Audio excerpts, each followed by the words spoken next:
கலைஞர் அப்படி இவருக்கு வாக்குறுதி கொடுத்தார் என்பதை நான் நம்பவில்லை. திமுகவை ஆதரிப்பது என்ற முட்டாள்தனமான முடிவை எடுத்ததற்கு பிறகு அதை பொதுவெளியில் நியாயப்படுத்துவதற்கு வைகோ சொன்ன பச்சை பொய்.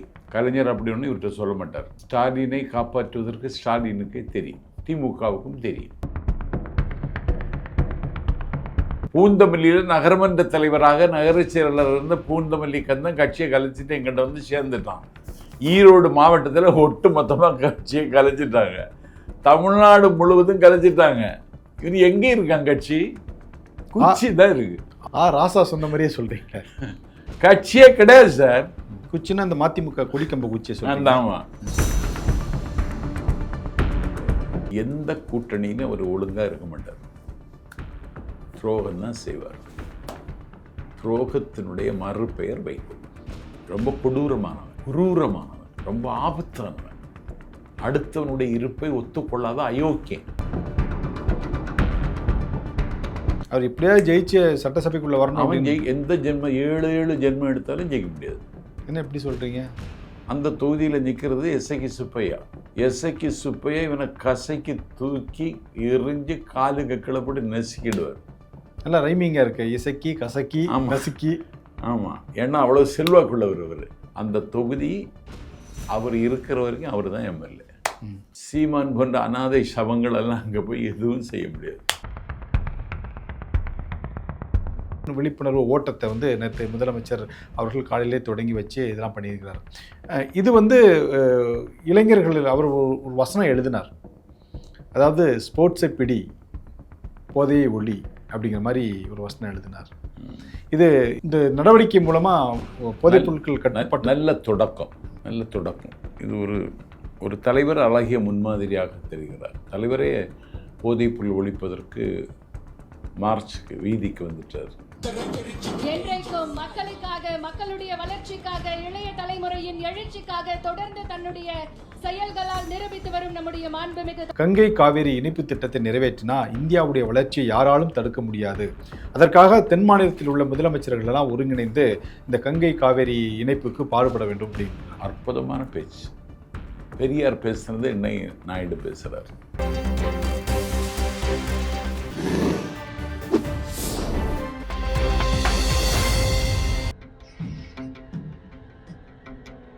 தமிழ் அலை நேயர்களுக்கு வணக்கம். இன்றைய சந்திப்பில் நம்மோடு இணைந்திருப்பவர் தாவேகாவின் பரப்புரை செயலாளர் திரு நாஞ்சில் சம்பத் அவர்கள். அவர்களை வரவேற்பதில் மகிழ்ச்சி. வணக்கம் சார். வணக்கம். சார், இன்னைக்கு திமுக கூட்டணியிலிருந்து மதிமுக வெளியேறிவிட்டதாக அறிவித்திருக்காங்க. அவங்க பொதுக்குழு கூட்டி பொதுக்குழுவில் முடிவு எடுத்திருக்கிறதாக அறிவிச்சிருக்காங்க. கடந்த சில மாதங்களுக்கு முன்பு மதிமுகவுடைய பொதுச் செயலாளர் திரு வைகோ அவர்கள் ஒரு பேட்டியில் குறிப்பிடும்போது ஒரு விஷயத்தை சொல்கிறார். இந்த மாதிரி மறைந்த திரு கருணாநிதி அவர்கள் இறுதி நாட்களில் அவருக்கு கொடுத்த வாக்குறுதியை ஒட்டி நான் தம்பி மு.க. ஸ்டாலின் அவர்களுக்கு உறுதுணையாக இருப்பேன் கடைசி வரைக்கும் அப்படின்னு ஒரு விஷயத்தை பேசியிருந்தார். இன்றைக்கி திடீர்னு அந்த கூட்டணியிலேருந்து உருவிட்டு வந்துட்டாரா சார்? கலைஞர் அப்படி இவருக்கு வாக்குறுதி கொடுத்தார் என்பதை நான் நம்பவில்லை. திமுகவை ஆதரிப்பது என்ற முட்டாள்தனமான முடிவை எடுத்ததற்கு பிறகு அதை பொதுவெளியில் நியாயப்படுத்துவதற்கு வைகோ சொன்ன பச்சை பொய். கலைஞர் அப்படி ஒன்று இவர்கிட்ட சொல்ல மாட்டார். ஸ்டாலினை காப்பாற்றுவதற்கு ஸ்டாலினுக்கே தெரியும், திமுகவுக்கும் தெரியும். இன்னைக்கு அந்த ஸ்டாண்டை மாற்றிட்டு திமுகவோடு உறவு இல்லைன்னு அறிவிக்கிறார். இது ஒரு தற்கொலைக்கு சமமான முடிவு. கூட்டிலிருந்து வெளியே வர்றது. ஆமாம், நன்றி கொண்டவர்களில் முதல் இடத்தில் இருந்த எடப்பாடியை முந்திவிட்டு இவர் முதல் இடத்திற்கு வந்துவிட்டார். எடப்பாடியே முந்திட்டார். அவர் நேற்று முன்தினம் 9 வருட காலமாகவே நெருடலில் தான் நான் இருந்தேன் அப்படின்னு சொல்கிறார். இந்த 9 வருட காலத்தில் நீ 6 மாதம் டெல்லியில் அனுபவித்தது கணக்கில் வருமா? ராஜ்யசபா எம்பியா? அந்த 9 வருட காலத்தில் உன்னுடைய ஆகாத பயல் துரை வைகோ திருச்சியில் வெற்றி பெற்றது கணக்கில் வருமா? இந்த 9 வருட காலத்தில் 4 இடங்கள் பெற்று 2 இடங்களில் வென்று 4 இடங்களில் உள்ளதற்கு 80 கோடி ரூபாய் வாங்கியது கணக்கில் வருமா? இந்த 9 வருட காலத்தில் கடந்த பொது தேர்தலில் 6 இடங்களில் திமுக கூட்டணி நின்று வென்றது கணக்கில் வருமா? இதை விட அயோக்கியத்தனம் வேற ஏதாவது இருக்கிறதா? அவரே மனப்புழுக்கத்தில் தான் இருந்தேன்னு சொல்லி என்ன சொல்றாங்க. மனப்புழுக்கம்? 6 வருஷம் எம்பியா இருந்தது மனப்புழுக்கமா? இல்லை, இப்போ இந்த தேர்தலில் எந்த தகுதியும் இல்லாத ஒரு பேரில் திருச்சியில் எம்பி ஆக்குனது மனப்புழுக்கமா? இல்லை, தேர்தலில் வந்து அவர் மதிமுகவுடைய சிம்பலில் போட்டிக்கிட்டு இருந்ததுன்னா அவங்களுக்கு மகிழ்ச்சியை கொடுத்துருக்கும். பட் இந்த முறை வந்து மற்ற கூட்டணி கட்சிகள் எல்லாம் வந்து அவங்களோட சின்னத்தில் நின்று இன்னைக்கு அமைச்சரவையில் இடம் பெற்றாங்களே, அந்த ஆதங்கம் இருக்கும் இல்லையா? அப்ப நீ ஒருவேளை மதிமுக வந்து தனி சின்னத்தில் போட்டிட்டு அவங்களுடைய சின்னத்தில் போட்டிட்டு தனி சின்னத்தில் போட்டிட்டு இருக்கணும். அதை தான் திமுக கொடுக்கலங்கிறதான. அதை எப்படி கொடுக்கறது? நீ வாங்கணும். அந்த பையன் துறை வைக்கோ வாங்குற மாதிரி ஏன் இப்போ வாங்கலை? அதுக்கு ஒரு நியாயம், இதுக்கு ஒரு நியாயமா? நீ எப்படியாவது இடம் கிடைச்சா போதுங்கிற நிலைமைக்கு வந்த நீ ஒரு கையாலாகத்தனத்தினுடைய விளைவது. தனி சின்னத்தில் தான் நிப்பேன்னு நீ ஏன் சொல்லலை? தனி சின்னத்தில் தான் நிப்பேன்னு சொன்னதுக்கு ஏதாவது ஆதாரம் இருக்கா? கொடுக்குற பிச்சையே வாங்கி திங்கணுங்கிற நிலைமை தான் உன் நிலைமை. வேற என்ன நிலைமை இருக்கு உனக்கு தமிழ்நாட்டு அரசியலில்? ஒரு மதிமுக ஒரு பெரிய எழுச்சி கொண்ட இயக்கமாக இருந்துச்சு. இன்னைக்கு வந்து இந்த அதாவது சொந்த சின்னத்திலே போட்டியிட முடியாத அளவுக்கு போனதற்கு கட்சியே கிடையாது சார்.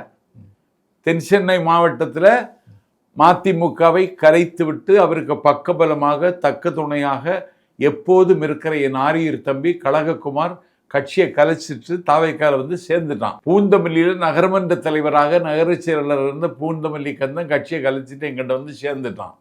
ஈரோடு மாவட்டத்தில் ஒட்டு மொத்தமாக கட்சியை கலைச்சிட்டாங்க. தமிழ்நாடு முழுவதும் கலைச்சிட்டாங்க. இவன் எங்கே இருக்கான்? கட்சி குச்சி தான் இருக்கு. ராசா சொன்ன மாதிரியே சொல்றீங்க. கட்சியே கிடையாது சார். குச்சின்னா அந்த மதிமுக கொடிக்கம்ப குச்சியை சொல்லுங்க. ஆமா, குச்சி கட்சியே கிடையாது. கட்சி இருக்குன்னு நாளைக்கு ஒரு கூட்டம் போட்டு பேச சொல்லுங்களேன். நேற்று ஒரு முடிவு எடுத்துட்டாங்களா? பொதுக்குழு தீர்மானம் விளக்க பொதுக்கூட்டம் ஒன்று போட சொல்லுங்களேன் பார்ப்போமே. அதில் கூட சீர்காழியுடைய எம்எல்ஏ தன்னுடைய பதவியை ராஜினாமா செய்ய மாட்டேன்னு சொல்லி ஃபோனை சுவிட்ச் ஆஃப் பண்ணி வச்சுட்டாங்க மாதிரி தகவல் வருது. ராஜினாமா செய்தாச்சு. அவன் உதயசூரியன் சின்னத்திலிருந்து ஜெயிச்சான். அந்த சீட்டை சீர்காழிக்கு ஒதுக்கிட்டாங்க. துர்காவதிக்கு அது சொந்த தொகுதி. அதில் எப்படியே வெற்றி பெற்று ஆகணும்னு அவங்களுக்கு ஒரு வைராக்கியம். அதுக்காக அவங்களே ஃபீடு பண்ணி அந்த தம்பியை ஜெயிக்க வச்சுருக்காங்க. இப்போ அவர் ராஜினாமா செய்ய மாட்டான்னு சொல்லிட்டாரு. அவன் செய்ய மாட்டான். கட்சி உடஞ்சாச்சு. இன்னைக்கு 2வது கூட்டணி உடஞ்சுதா? கட்சியும் உடஞ்சாச்சு. 2 எம்எல்ஏ ஒரு எம்எல்ஏ போனால் என்ன ஆகும்? கூட்டணி உடஞ்சது இல்லை, கட்சியும் உடஞ்சாச்சு. ஏன் மதிமுக அப்படி தொடர்ந்து ஒவ்வொரு தேர்தலையும் சட்டமன்ற தேர்தல் வருகிற பொழுதெல்லாம் தவறுக்கு மேல் தவறு செய்வார். இதை நான் கூட இருந்து அனுபவித்து நொந்து சலிச்சவன். அதனால தான் உங்ககிட்ட இந்த கேள்வியை கேட்குறேன். கேளுங்க. 35 தொகுதி கேட்டார் ஜெயலலிதாட்ட 2011. அந்த அம்மா கொடுத்துட்டாங்க. கேட்டது 50, அந்த அம்மா கொடுத்தது 35. இவர் கட்சிக்கு சீட்டு கேட்க மாட்டார், ஆளுக்கு தான் சீட்டு கேட்பார். அவருக்குன்னு பிடிச்ச ஆளுகள் இருப்பாங்க, அவங்களுக்கு தான் சீட்டு கேட்பார். கட்சிக்கு கேட்க மாட்டார் எப்போது. 6 தொகுதி தான் ஜெயிச்சு. அடுத்த தேர்தல் வருது, அந்த அம்மா 6 தொகுதி தான்ட்டாங்க. நம்ம 35 வாங்கி நீங்கள் 6 ஜெயிச்சிங்கன்னா அது எதிர்கட்சிக்கு பலமாக போய்டும் இல்லையா? 8% ஓட்டு வச்சுருந்த விஜயகாந்த் கூட்டணிக்கு வரலாம். இவருக்கு 2%, 3% தான் இருக்கும் 2011. ஆமாம். அப்போ விஜயகாந்துக்கு அவங்க சீட்டு கொடுத்துட்டாங்க. விஜயகாந்து கொடுத்ததுனால மட்டும் இல்லை, ஒன் தகுதி இவ்வளவு தான் சொல்லிவிட்டு 6 தொகுதி முடியாதுன்ட்டார். பேச்சுவார்த்தை நடத்த அம்மா சார்பில் அண்ணன் ஓபிஎஸ் வர்றார், அண்ணன் செங்கோட்டையன் வர்றார். அதெல்லாம் முடியாது ஒன்று அவங்கள மிரட்டுறார். அங்கே போய் முடியாதுன்னு சொல்கிறாங்க. நாங்கள் போய் சொல்லிட்டாங்க. மதிமுகவில் மாவட்ட செயலாளர்கள்லாம் ஏன் 6 வாங்கிட்டு நின்றுட வேண்டியது தானே, அவங்களுக்கு நிலைமை தெரியும். ஏன் 6 வாங்கிட்டு நிற்கலாமே. அது சொன்னது புதூர் பூமிநாதன் ஒருத்தன், போன எம்எல்ஏ இருந்தான். ஆர்டி மாரியப்பன்னு ஒருத்தன், கோயம்புத்தூர் புறநகர் மாவட்ட செயலாளர். வாங்கிட்டு நிற்க வேண்டியது தானே அப்படின்னு சொன்ன பிறகு மாவட்ட செயலாளர் கூட்டம்.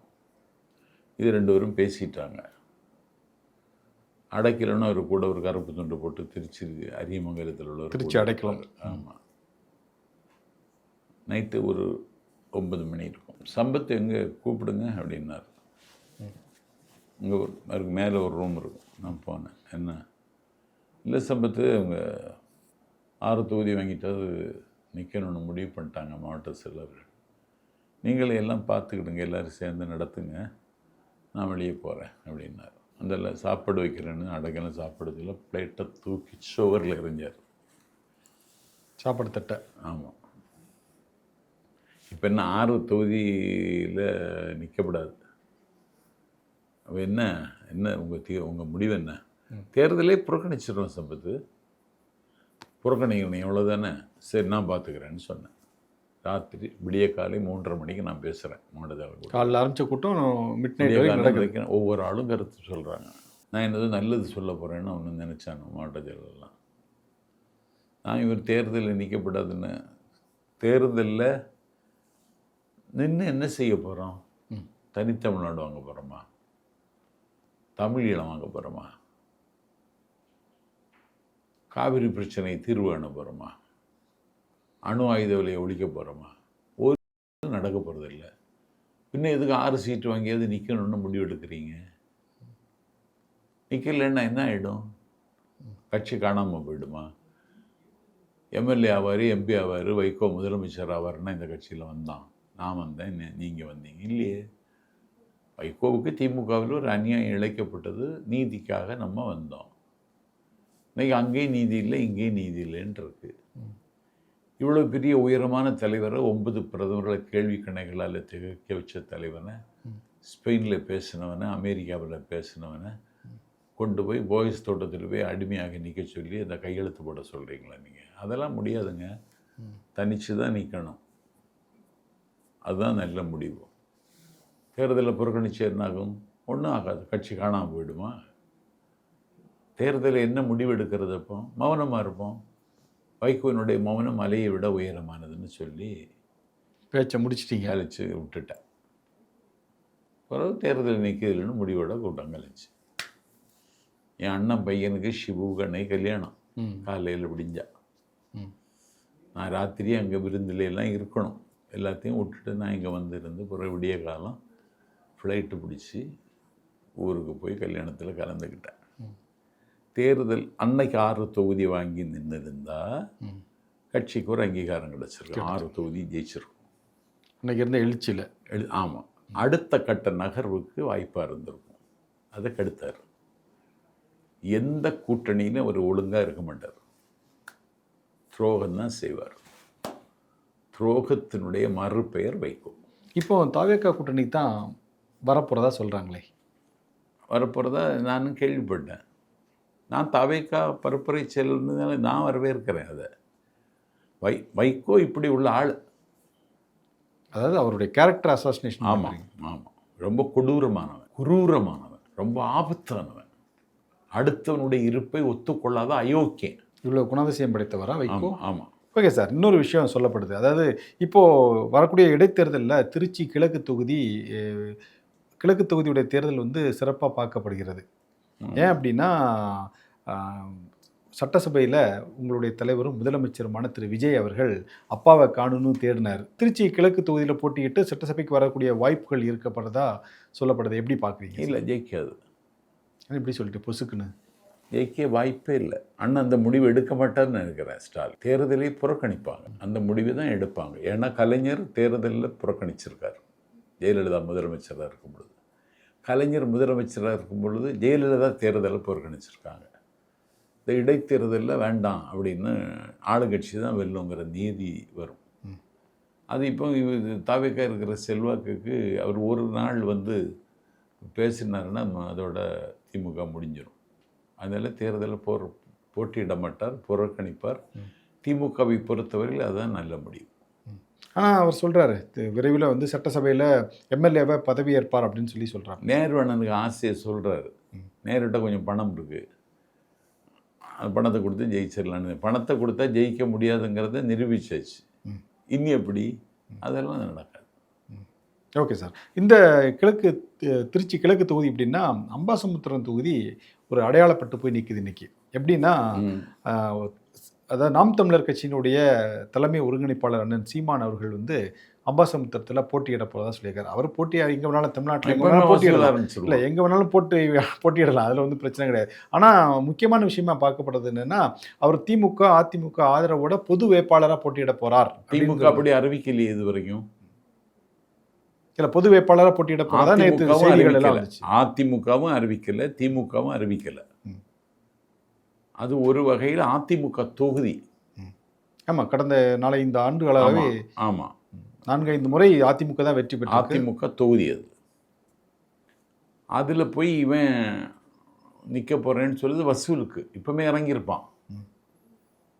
வசூலுக்கு தானா இல்லை? வசூலுக்கு தான் காசு தான். அவர் எப்படியாவது ஜெயிச்சு சட்டசபைக்குள்ளே வரணும் அவன் அப்படின்னு. எந்த ஜென்மம் 7 ஜென்மம் எடுத்தாலும் ஜெயிக்க முடியாது. என்ன எப்படி சொல்கிறீங்க? அந்த தொகுதியில் நிற்கிறது எஸ்ஐக்கு சுப்பையா. எஸ்ஐக்கு சுப்பையா இவனை கசைக்கு தூக்கி எரிஞ்சு காலுக்கு கீழே போட்டு நசுக்கிடுவார். நல்லா ரைமிங்காக இருக்கு, இசக்கி கசக்கி நசுக்கி. ஆமாம், ஏன்னா அவ்வளோ செல்வாக்குள்ளவர் அவர். தொகுதி மக்கள் எல்லாருக்க பேரை சொல்லி கூப்பிடுறவளுக்கு அவருக்கு தொகுதியில் அறிமுகம். திமுக காரர்கள் கூட எஸ்ஐக்கு சுப்பையாவை பகைத்து கொள்ள மாட்டாங்க. சட்டப்பேரவை தலைவராக இருந்த தேர்ந்த வழக்கறிஞரான நாவுடைப்பனை இந்த காலத்தில் வீழ்த்தியவர் எஸ்ஐக்கு சுப்பையா. ஒரு பாரம்பரியமுள்ள குடும்பத்து பிள்ளை, வசதி உள்ளவர். இந்த வசதியை தனக்கென்று வைத்துக் கொள்ளாமல் தொகுதி மக்களுக்கு வாரி கொடுக்குற வள்ளல் குணம் உள்ளவர். காய்ச்சலாக அவர்கிட்ட போய் நின்னா அவர் டாக்டருக்கு ஒரு லெட்டர் எழுதி கொடுத்து ரூபா கொடுத்து விட்டுருவார். சடங்காக போய் சீர் வச்சிருவார், கல்யாணமாக சீர் வச்சிருவார், துக்கமாக போய் விசாரித்து நிலைமையை பார்த்து உதவி பண்ணுவார். அந்த தொகுதி அவர் இருக்கிற வரைக்கும் அவர் தான் எம்எல்ஏ. சீமான் போன்ற அனாதை சவங்களெல்லாம் அங்கே போய் எதுவும் செய்ய முடியாது. இப்போ சீமானால் அங்கே ஒன்றும் பண்ண முடியாது. ஓகே, கொஞ்சம் வசூலாகும் அவனுக்கு, அவ்வளோ. Okay sir. இப்போது ஒரு திருமண விழாவில் முன்னாள் அமைச்சர் ராசா பேசும்போது ஒரு விஷயத்தை குறிப்பிட்டு பேசுகிறார். நம்ம வந்து எல்லாருக்கூடையும் கூட்டணி வச்சு எல்லாத்தையும் வளர்த்து விடுறோம், இனிமேல் அவங்க வந்து துரோகம் பண்ணிட்டு வெளியில் போயிடுறாங்க, இனிமேல் வந்து திமுக தனிச்சு தான் போட்டியிடணும், யாரு கூடயும் கூட்டணி வச்சுக்கூடாது அப்படிங்கிறார். அது முடிவு சரியான நல்ல முடிவு. இவ்வளவு துரோகத்தை பார்த்தவரை தனிச்சு நிற்கணுன்ற முடிவு நல்ல முடிவு. திமுகவுக்கு தலைவராக்கிற தகுதி தனக்கு தான் இருக்குன்னு காட்டிட்டார் ராஜா. அது என்ன தலைவராக முடிவு இல்லை, நல்ல முடிவு. இந்த முடிவுக்கு முகம் தர ஸ்டாலினுக்கு முடியாது. அந்த உதவாநிதி இருக்கான வேறு உதயநிதி, அவனாலேயும் முடியாது. இது நல்ல முடிவு. கொள்கை ரீதியாக அரசியல் செய்து கட்சியை வளர்க்கணும், அதுக்கு அவர் தயாராகிட்டார் ராசா. நல்ல முடிவு அது. இல்லை, இதுவரைக்கும் திமுக தனித்து நின்று போட்டியிட்ட வரலாறே இல்லையே. தனித்து நின்று போட்டியிட்ட வரலாறே கிடையாது. அண்ணாவே கூட்டணி வச்சு தான் போட்டிட்டார். ஆமாம், அது யார்கிட்ட கூட்டணி வச்சு போட்டு விட்டோம்னா சக்கரவர்த்தி ராஜகோபாலாச்சாரிட்ட கூட்டணி யாரை எதிர்த்து ஆரம்பிச்சிங்களோ. ஆமாம், கண்ணியத்திற்குரிய காகித மில்லத்தை சேர்த்துக்கிட்டார். மார்க்சிய கம்யூனிஸ்ட் கட்சியின் மகத்தான தலைவர் ராமமூர்த்தி தோழமையோடு நின்றார். அன்னைக்கு கூட்டணி வச்சா ஜெயிச்சார். கூட்டணி இல்லாமலும் ஜெயிக்க முடியும்னு நிரூபித்த ஒரே தலைவர் ஜெயலலிதா. அதற்கு பிறகு நிரூபித்த ஒரு அடுத்த தலைவர் எங்கள் தலைவர் விஜய். இன்றைக்கி அந்த முடிவை திமுக எடுத்திருக்குன்னா திமுக எந்த புள்ளியிலிருந்து தொடங்க போகிறது ராஜா தான் சொல்லணும். இல்லை, அது ஒரு சரியான முடிவாக பார்க்குறீங்களா? எது? திமுக தனித்து போட்டியிடணும் அப்படிங்கிற ஒரு முடிவை வந்து சரியான முடிவுன்னு பார்க்குறீங்களா? இல்லை, சரியான முடிவுன்னா அவங்களுக்கு வேறு வழி கிடையாது. இப்போ அவங்களுக்கு கூட்டணி கட்சியும் கிடையாது. அதனால் சுயமரியாதை உணர்வு உள்ளவன் அந்த முடிவை எடுத்தால் சரியா தவறாங்கிறது ரெண்டாவது. அப்படி ஒரு முடிவெடுத்து களத்துக்கு வந்தாங்கன்னா மக்கள் மத்தியில் ஒரு மரியாதை கிடைக்கும். இல்லை, இப்போ வந்து யாரு கூட கூட்டணி வைக்க முடியாதுங்கிற ஒரு சூழ்நிலையினால நம்ம தனித்து போட்டிக்கிடுவோம் அப்படிங்கிற மாதிரி ஒரு முடிவுக்கு வந்துட்டாங்களா? இல்லை இனிமேல் நம்ம தனித்து நின்னா தான் நம்ம எல்லாரும் துரோகம் செய்கிறாங்களேங்கிற எரிச்சல் ஆத்திரத்தில் பேசுகிற பேச்சு. அதான் சார், இப்போ கம்யூனிஸ்ட் கட்சி குறித்து, அதாவது இந்த தேர்தலுக்கு பிறகு வெளியில் வந்த பிறகு கம்யூனிஸ்ட் கட்சிகள் குறித்து முரசொலியில் தலையங்கம் எழுதுகிற அளவுக்கு தனிநபர் 3 நாள் எழுதிட்டாங்க. 3 நாள் ஒரு பையன் எழுதுறான் சண்முகத்தை பற்றி. இன்னைக்குள்ள முரசொலியை பார்த்தா இந்த கோவிலின்னு எழுதுறான். ஒரு சண்முகத்துக்கு இவ்வளவு மெனக்கிட்டுறானோன்னு பார்த்தா பரிதாபமாக இருக்கு. ஏன் அப்படி அவ்வளோ காழ்ப்புணர்ச்சி? அவர் காழ்ப்புணர்ச்சி, அதாவது அவங்கள வந்து போற்றி தொழுது கொண்டாடி ஒன்று மாதிரி உலகத்தில் யாரும் இல்லைன்னு சொல்லிகிட்டே இருக்கணும். அவங்க ஒரு சுயேட்சையாக தன்னிச்சையாக ஒரு முடிவு எடுத்துட்டாங்கன்னா தரமட்டம் ஆக்கிடணும்னு நினச்சிருவாங்க. அதுதான் இப்போ பண்ணிகிட்ருக்காங்க. இது சண்முகத்துக்கு ஒன்றும் பாதிப்பு இல்லை, அவர் இதை பற்றி கவலைப்பட போகிறதும் இல்லை. அவங்க ஒரு ஆல் இண்டியா கட்சி, அவங்க தேசிய பொலிட் பியூரோ எடுத்த முடிவு அவர் நடைமுறைப்படுத்தியிருக்காரு. ஒரு மதசார்பற்ற கட்சி தான் தமிழ்நாட்டில் ஆட்சியில் இருக்கணும், ஒரு பாசிச அரசியல் தமிழ்நாட்டில் ஊடுருவி விடக்கூடாதுங்கிற கொள்கையின் அடிப்படையில் தாவேக்காவை ஆதரிக்கணுங்கிற முடிவு எடுத்தாங்க. இல்லைன்னா கவர்னர் பேரால் இங்கே ஒரு ஆட்சி, பிஜேபி ஆட்சி நடக்கும், அந்த ஆபத்தை தடுப்பதற்கு நாங்கள் எடுத்த முடிவுன்னு தெளிவாக சொல்லிட்டு தான் வந்திருக்காங்க. Okay sir. சார், நேற்று இந்த போதைப் பொருட்களை ஒழிப்பது தொடர்பாக முதலமைச்சர் திரு விஜய் அவர்கள் ஒரு மாரத்தான் ஓட்டத்துக்கு கலந்துக்கிட்டு இது பண்ணார். அதாவது தமிழ்நாட்டில் வந்து இந்த ஆட்சி மாற்றத்திற்கு ஒரு பெரிய காரணமாக, அதாவது இதுவும் ஒரு காரணம் பார்க்கப்பட்டது இந்த போதைப் பொருள். அடுத்து பாலியல் குற்றச்சாட்டுகளை தடுப்பதற்காக சிங்கப்பெண்கள்லாம் அமைச்சிட்டிங்க. இப்போ போதைப் பொருளை தடுப்பதற்காக இந்த மாதிரி விழிப்புணர்வு ஓட்டத்தை வந்து நேற்று முதலமைச்சர் அவர்கள் காலையிலே தொடங்கி வச்சு இதெல்லாம் பண்ணியிருக்கிறார். இது வந்து இளைஞர்கள் அவர் ஒரு வசனம் எழுதினார். அதாவது ஸ்போர்ட்ஸை பிடி, போதையை ஒளி அப்படிங்கிற மாதிரி ஒரு வசனம் எழுதினார். இது இந்த நடவடிக்கை மூலமாக போதைப் பொருட்கள் கட்டுப்பாட்டு நல்ல தொடக்கம். இது ஒரு தலைவர் அழகிய முன்மாதிரியாக தெரிகிறார். தலைவரே போதைப் பொருள் ஒழிப்பதற்கு மார்ச்சுக்கு வீதிக்கு வந்துட்டார், அமைச்சர்கள் வந்துட்டாங்க, தலைமைச் செயலாளர் நிற்கிறார். அதில் இதை தொடர்ந்து செய்யணும், தொடர்ந்து இதை செய்து கொண்டே இருந்தால் இது உங்களுக்கு காவல்துறை நடவடிக்கை மூலம் மட்டும் இதை செய்ய முடியாது. இது போன்ற விழிப்புணர்வு நிகழ்வுகளும் போதையை ஒழிப்பதற்கு பயன்படும். நல்ல தொடக்கம் இது. Okay sir. ஓகே சார், தமிழ்நாட்டிற்கான டெல்லி சிறப்பு பிரதிநிதி நியமனத்தில் ஒரு விமர்சனம் ஏற்பட்டிருக்கு. அதாவது ஒரு கர்நாடகா சேர்ந்த ஒருத்தரை உங்களுக்கு திரைப்படத்தை தயாரித்து கொடுத்த ஒருவரை நீங்கள் வந்து டெல்லி சிறப்பு பிரதிநிதியாக நியமித்ததில் எந்தவித நியாயமும் கிடையாது. ஒரு தமிழருக்கு கொடுக்க வேண்டிய ஒரு அங்கீகாரத்தை நீங்கள் வந்து கர்நாடகாவை சேர்ந்த ஒருத்தர் கொடுத்துருக்கீங்க. அது எப்படி டெல்லி சிறப்பு அப்படி ஏதாவது சட்டத்தில் இருக்கா? இல்லை, இது வரைக்கும் நடைமுறை அப்படி தானே இல்லை. அப்படி சட்டத்தில் ஏதாவது இருக்கான்னு கேட்டேன். அப்படி இல்லை. கட்சிகள் ஆளுங்க ஏற்கனவே அப்படி தான் வந்து அந்த ஒரு தாவேக்காவுக்கு வேண்டப்பட்ட ஒரு ஜோதிடரை நியமித்ததிலும் கடுமையான விமர்சனம் எழுந்துச்சு. அதனை அடுத்து அந்த ஆணையை வந்து நீங்கள் திரும்ப பெற்றுக்கிட்டீங்க. இப்பவும் அதே மாதிரி ஒரு விமர்சனம் எழுதியிருக்கீங்க. அவர் கர்நாடகத்தை சார்ந்தவர் என்பது உண்மைதான். அதில் ஒரு மனிதாபிமான கண்ணோட்டம் இருக்கிறது விமர்சிக்கிறவர்கள் மறந்து விடலை. தலைவருடைய கடைசி படம் ஜனநாயகன். அந்த ஜனநாயகன் வெளிவரல. சென்சார் போர்டில் இருக்கிற ஒருவர் மட்டும்தான் மறுப்பு தெரிவித்தார், வேறு எல்லாரும் ஆதரித்தாங்க. அதற்கு பிறகும் ஜனநாயகன் வரல. அதற்கு பிறகு ஜனநாயக காட்சிகள் கசிகிறது. ஒரு கோடிக்கணக்கான ரூபாய் முதலிட்டு அந்த படத்தை எடுத்தவர் மிகுந்த நஷ்டத்தில் இருக்கார், கஷ்டத்திலையும் இருக்கார். அதற்காக அவர்கிட்ட இந்த பதவியை தூக்கி கொடுத்துடலாமா? கஷ்டத்திலையும் இருக்கார், நஷ்டத்திலையும் இருக்கார்.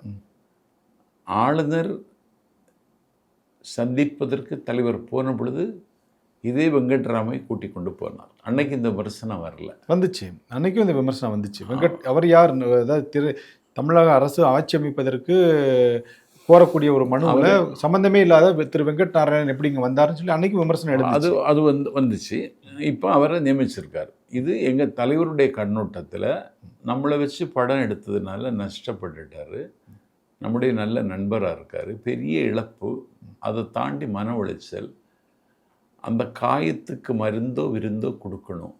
அதுக்கு இது ஒரு பிராய்ச்சித்தம் அப்படின்னு சொல்லிட்டு கொடுத்துருக்காரு. சார், இது அபத்தமெல்லாம் இருக்குது நீங்கள் சொல்கிறது. அதாவது ஒரு பிராய்ச்சித்தம் பண்ணுறது வந்து நீங்கள் உங்கள் தனிப்பட்ட முறையில் நீங்கள் படம் நடிக்கிறீங்க, கோடிக்கணக்கான சம்பாதிக்கும் போது அவருக்கு நீங்கள் தனிப்பட்ட முறையில் கொடுத்துருந்தா பிரச்சனை இல்லை. இது இப்போ ஒரு டெல்லி சிறப்பு பிரதிநிதிங்க வந்து தமிழ்நாடு மக்களுடைய வரிப்பணத்திலேருந்து கொடுக்கக்கூடிய ஒரு ஊதியம், அவருக்கு தேவையான பெர்க்ஸ் எல்லாம் கொடுக்கக்கூடியது தமிழ்நாடு மக்களுடைய வரிப்பணத்தில் இருந்து. அதை இப்படி உங்களுக்கு வேண்டப்பட்டவங்களுக்காக கொடுக்கறது விமர்சனம் பண்ணுறவங்களுக்கு சாதகமெல்லாம் ஆகிடும். நீங்கள் சொல்கிற கருத்து வேண்டப்பட்டவங்களுக்கு தாங்க கொடுப்பாங்க. இல்லை, வேண்டப்பட்டவங்களுக்கு கொடுக்கலாம் சார். அது எப்படின்னா விஜயன் ஒருத்தருக்கு கொடுத்தாரு ஸ்டாலின் 2 தடவை. அவர் கட்சியிலிருந்து பணியாற்றியவர் இல்லையா? ஆமாம். எடப்பாடி பழனிசாமி தலவாய் சுந்தரத்துக்கு கொடுத்தாரு. சசிகலா அம்மா எடப்பாடி கொடுக்கல, தலவாய் சுந்தரம் சசிகலா அம்மா கொடுத்தது தலவாய் சுந்தரத்துக்கு.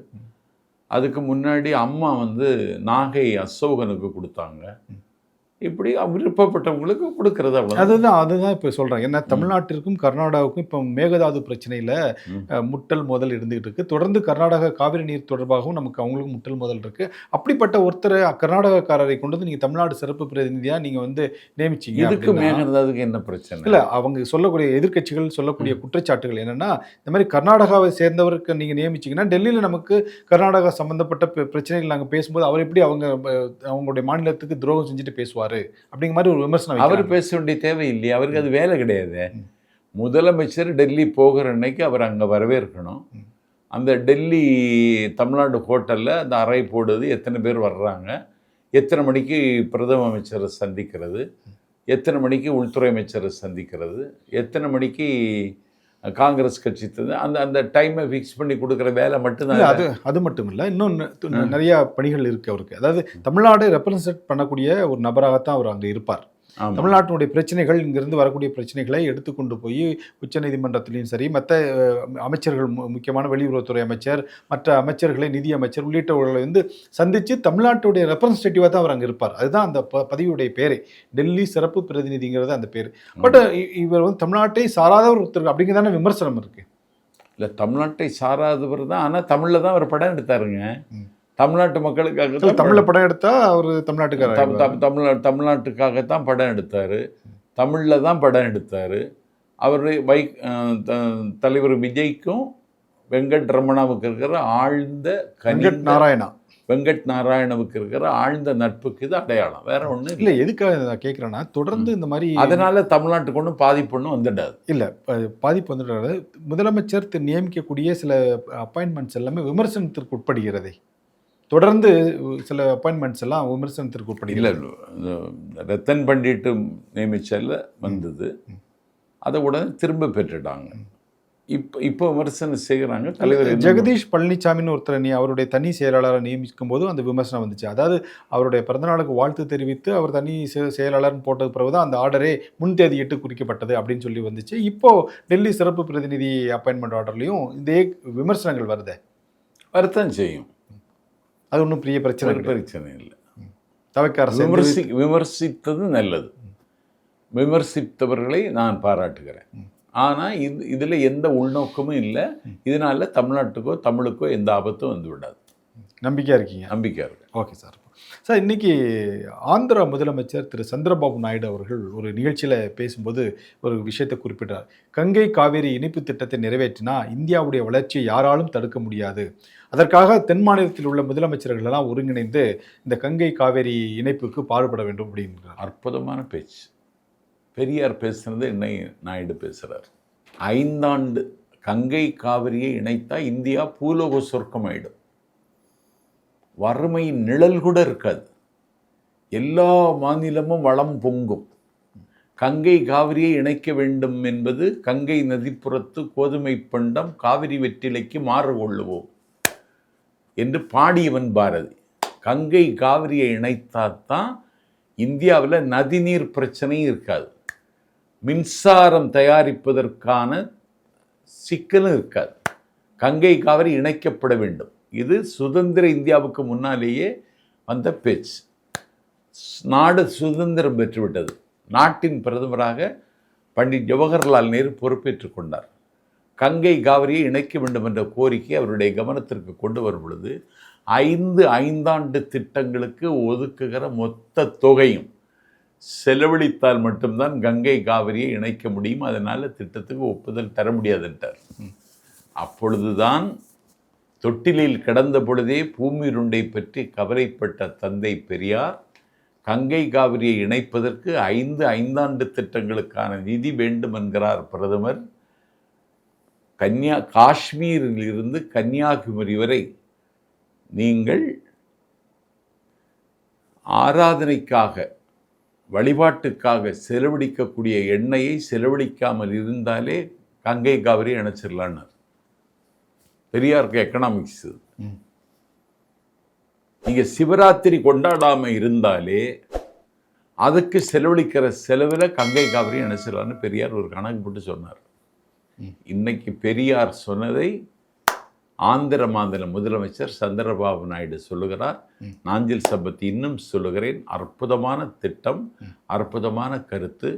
சந்திரபாபு நாயுடுவை உச்சி மீது வச்சு இந்திய மக்களை கொண்டாட வேண்டும். Okay sir, okay. விரைவில் கங்கை காவேரி இனிதான் பார்ப்போம் சார். நன்றி, வணக்கம். நன்றி, வணக்கம்.